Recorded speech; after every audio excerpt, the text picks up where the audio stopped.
Slow walkers. I hate them. I'm telling you, they are the bane of my existence. I cannot stand them. They are always in my way when I'm trying to get to class. My friends are sick of me as every day I say the line, "Did I ever tell you how much I hate slow walkers?" The other day, I was walking with my friend, stuck behind slow walkers as usual, and I said my famous line, and my friend yelled loud enough for the whole hallway to hear that she knows how much I hate slow walkers, and that she can't even count the amount of times I've told her how much I hate slow walkers. And school most likely won't be the end of my encounters with these sluggish, non-motivated pedestrians. However, walking slow isn't the only way other people have inconvenienced and lacked respect for others. The University of San Diego stated, "Modern American society is marked by a high degree of mobility, a decline in voluntary civic activities, and an emphasis on rights, i.e., what others owe me." This issue reflects a deeper societal problem, a growing disregard for basic courtesy and consideration in everyday life.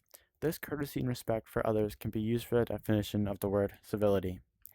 This lack of civility in our society stems from poor upbringing and education, and it manifests in behaviors that inconvenience and harm others. First, we'll explore the root cause of this problem, how parenting and education shape behavior. Then, we'll examine the effects of this lack of civility on society.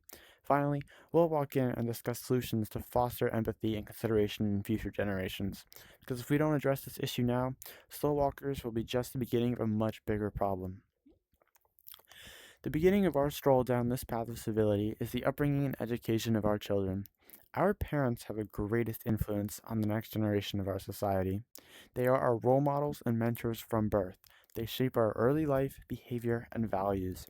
When parents are neglectful or don't help their children learn proper values and the right way to treat people, those children go out into the world inconsiderate and uncaring about others. The National Library for Medicine credited studies that contribute to the findings of basic social skills include a range of prosocial behaviors such as empathy, concern for the feelings of others, cooperation, sharing, and perspective taking, all of which are positively associated with children's success both in school and in non academic settings, and can be fostered by parents and other caregivers. Without parental or other sources of guidance early on in life, children may lack the foundation for respectful and civil behavior.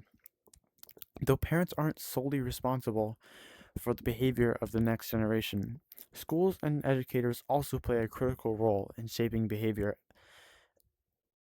civil behavior in children. Education isn't just about academics. It's about teaching students how to coexist respectfully.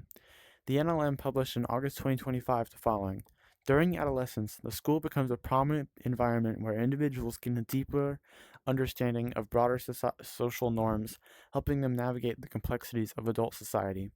Neglecting social emotional education perpetuates a cycle of inconsiderate behavior." Now, this lack of stability and courtesy for others has real world consequences. They may seem small, but they stack up rather quickly. A lack of stability for one another creates stress and conflicts that did not need to happen in the first place. From people walking slow in the hallways or on the sidewalk to people cutting in front of you in line while you wait to order a coffee, these little behaviors erode our virtue of patience and increase our stress levels unnecessarily. The NLM published the following: "Researchers often focus on the effects of major life events, but the chronicity of constantly experiencing frequent negative effects and adjusting to minor problems also appears to take its toll on one's mental health.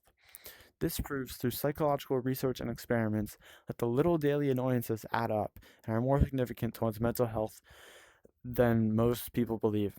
This continuous stream of inconveniences in one's life constructs a hostile environment that is very detrimental for one's mental well-being. A lack of civility a lack of stability for our fellow civilians also weakens the relationships within our communities. When people act selfishly or without courtesy and respect for others, it weakens social bonds and cooperation. Harvard research on social capital, which is a concept in sociology and economics that describes the power of and value of networks and relationships, shows that trust and courtesy are essential for thriving communities, not only socially, but psychologically and economically. A society without civility lacks the ability to gain social capital. This not only affects the people currently living in our society, but their ability to financially help their posterity. When my school implemented a bell schedule with shorter times to get to each class, I was outraged.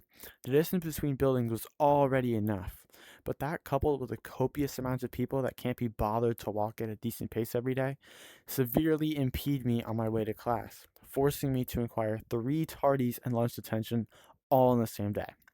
This forced me to understand the importance of the simple courtesy and respect that people need to have so that they don't interrupt and disturb others throughout their day.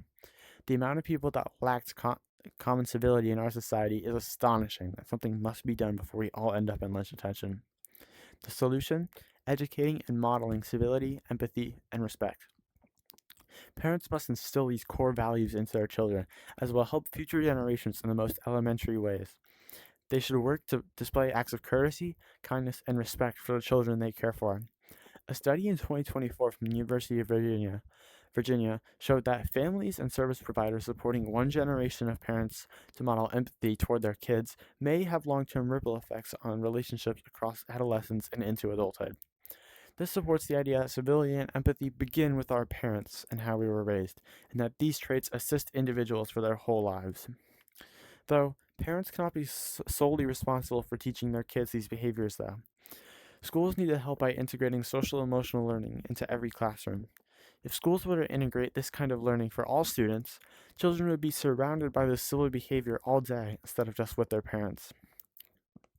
The Collaborative for Academic, Social, and Emotional Learning reports the following: a 9% decrease in conduct problems such as classroom misbehavior and aggression, a 9% improvement in attitudes about self, others, and school, a 23% improvement on social and emotional skills, a 9% improvement in school and classroom behavior, and an 11% improvement in achievement test scores. This shows that learning civility and empathy has more benefits than just not being a nuisance to others around you. While these may seem like small increases, there are still improvements in many important areas in childhood development and skills, including academics. Slow walkers may seem like a small annoyance, but they represent a bigger issue: the growing lack of respect, empathy, and consideration, which all fall under civility in our society. This deficit of respect can be attributed to improper upbringing and lackluster education, manifesting in behaviors that can cause more stress than realized upon others. By understanding the cause, recognizing effects, and implementing solutions, we can build a more considerate society, because if we don't, the world will keep slowing down, and not just in the hallways. Oh, yeah!